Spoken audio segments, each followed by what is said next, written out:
Man, if you're UConn, how does Purdue beat you? What we always talk about. Okay, they're a great three-point shooting team, so they hit their threes. Like Bama was hitting their threes in the first half. They actually hit them for the game. They were almost 50% for the game. I take that away. All right, you want to go to Mm-hmm. Edie all day? I'll take the two. You want to take twos instead of threes? And you're the number 2 three-point shooting team in the nation, I'll let you take those twos. So I'm wondering, Edie, people going off of that now because his props didn't hit the other day, and now his points are 24 and a half. The rebounds down a little bit to 12 and a half when he came up shy on that one the other day. I'm wondering if the Edie props are the look. Like you don't go into see most teams go into it thinking, okay, we've got to do what we can against Edie. That's why he gets hacked all day. Maybe Mm-hmm. UConn's like, whatever. We just don't want any of your shooters on the perimeter to go off because that's our path to a loss. It might not be Duke UNLV of the early '90s.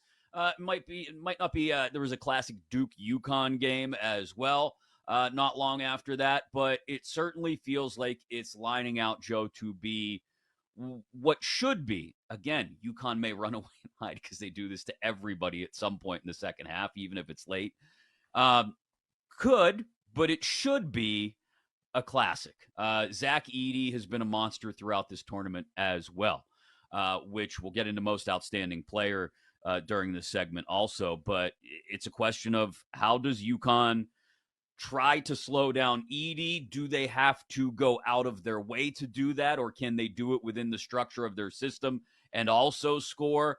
It's going to be fascinating to watch the way this one plays out because UConn has, throughout this tournament, especially the last couple of games, they've gotten to halftime, just, scratching and fighting and clawing. And then in the second half, at some point, whether it's, under 12, under 8, even under 4, they slam on the gas and take off and run away with it and end up covering. I don't know if we get that tonight. You mentioned it's not at all out of the realm of possibility Purdue covers this 6.5, 7.5 number. I agree with you, but it still feels like UConn is the team.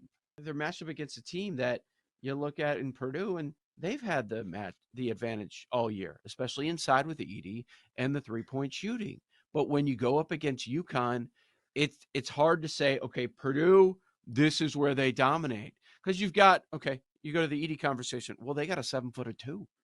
And that 7-footer's been going off. And all of their starters had 12 or more points on Saturday night. That's obviously the challenging part, Aaron. What I keep coming back to is Edie props, very popular. They always are. He did not hit the other day. Aaron, the one reason that would make me think, okay, maybe I've got a shot here with my Purdue future is they won. And if you look at the score, it was in dominant fashion against North Carolina State. They didn't play their A game. I don't think they played their B game. We've seen Edie be a lot better. And man, Braden Smith, was he 1 for 9 from the field in that game? And they won in a romp. So Purdue can play a lot better. And we saw that all regular season. So Mm-hmm. maybe you get that tonight because that's what you're going to need. I think that the spread is a little bit disrespectful to Purdue, just because when you look at the like every analytical ranking, like Ken Palm has this as a 3-point game. I think most of the same systems have this as sort of a 2, 3, 4-point game, and we've kind of forgotten if Purdue doesn't lose in the Big Ten tournament semifinals, they're probably the number 1 overall seed in this tournament. They had the better resume. They had more quad 1 victories. They looked like kind of the alpha on paper, not with maybe the eyes, but on paper, they looked like the alpha. And I think that there's a lot of people looking at this and saying, well, UConn will cover because, well, they've covered for 11 straight NCAA tournament games. They've looked like this juggernaut. They also haven't played a 1 or a 2 seed in the last 2 NCAA tournaments. This will be the best team that they've faced during these runs. And I think when you look at the matchup, it's not like last year where they've had the guards have kind of controlled things for them. Their biggest advantage, UConn's, through 5 games in the NCAA tournament, has been Donovan Clingan. He was the MVP of the East region. He controlled things in the Final Four game. There was some crazy stat where he had in 33 straight shots around the rim where he had quote unquote contested them. People hadn't made their shot. So like he's been their kind of go-to during this tournament. Having Zach Edey for Purdue obviously doesn't negate that advantage, but it minimalizes it. Like I think there's a lot of reasons to believe that Purdue maybe doesn't win this game, but can play them within 6 or 7 points. I think look, Purdue has been almost as dominant during this run. They've been just as good this entire season. And I think we all get kind of caught up in these narratives where, hey, Purdue's the team that chokes in the NCAA tournament. UConn's the team that always gets it done in the NCAA tournament.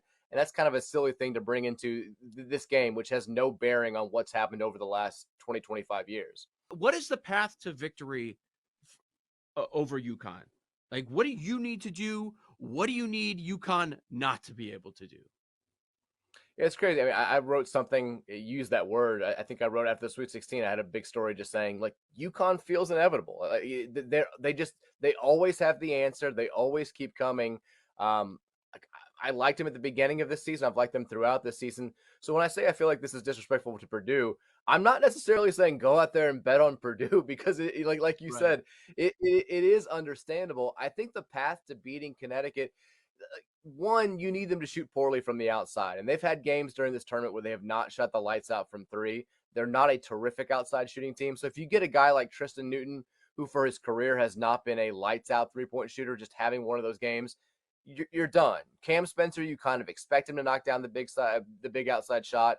Stephon Castle is kind of hit or miss from the outside.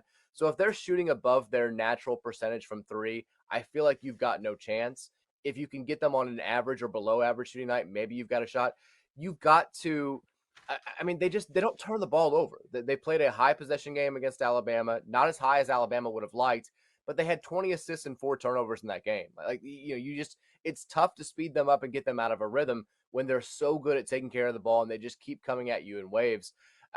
I do think that Purdue being able to negate Clingan a little bit with Zach Edey makes this a unique matchup because UConn gets so much, I think, from just taking away other teams' ability to get paint touches and effectively score inside.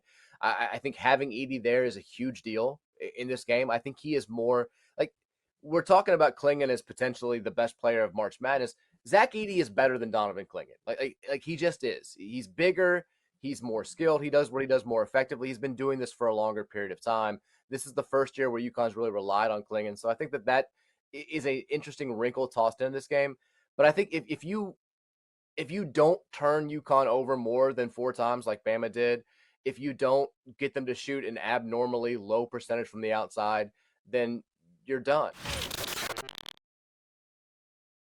John Calipari's headed to Arkansas. And totally surprising that Calipari's leaving Kentucky, given the way things have ended the last couple of years in the tournament for he and the Wildcats. But Arkansas, okay. I mean, he was just looking for a soft spot to land, I think, Joe. And I don't have anything against Cal personally. Like, I think he's done great things, obviously, but this was not, he couldn't stay in Lexington. He just couldn't. Yeah, it felt like right after that loss, like, okay, this is going to end. And then the more and more we heard about the bad relationship going on between Calipari and their athletic director, like, I know 30 million's a ton, but they're going to find a way to part ways. And they'll say all the right things at the press conference. They'll lie to the media. But yeah, it got really bad there. And I guess I was surprised that so many people were surprised. The surprising angle to me, Aaron, I guess that he's staying in the SEC. But yeah, that opening occurred and Cal jumped all over it.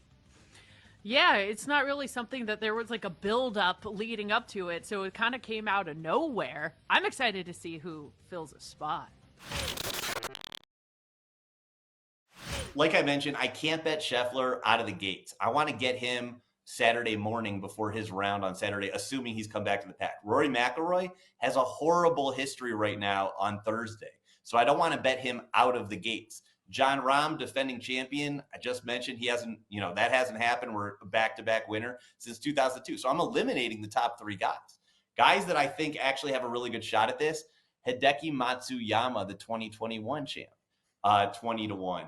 Jordan Spieth, He is maybe the one of the greatest masters of all masters. He has 5 top threes in his career. Mm-hmm. And even though it seems like he's not on his game, or, he came in, I want to say 4th last year. So those are 2 guys that I would definitely take a look at. I'm also going to take a look at, I mentioned Brooks Koepka. I have to include him. Tony Finau has made 6 cuts in a row. Top 10 Tony, he might be good for a top 10. Maybe a sneaky outright there if he can finally get it done. So those are the kind of guys I am looking to win it all. Matt Fitzpatrick, okay? He has 8 straight made cuts here. We know he won the U.S. Open. I think he could be someone who comes through on Sunday and actually wins this tournament.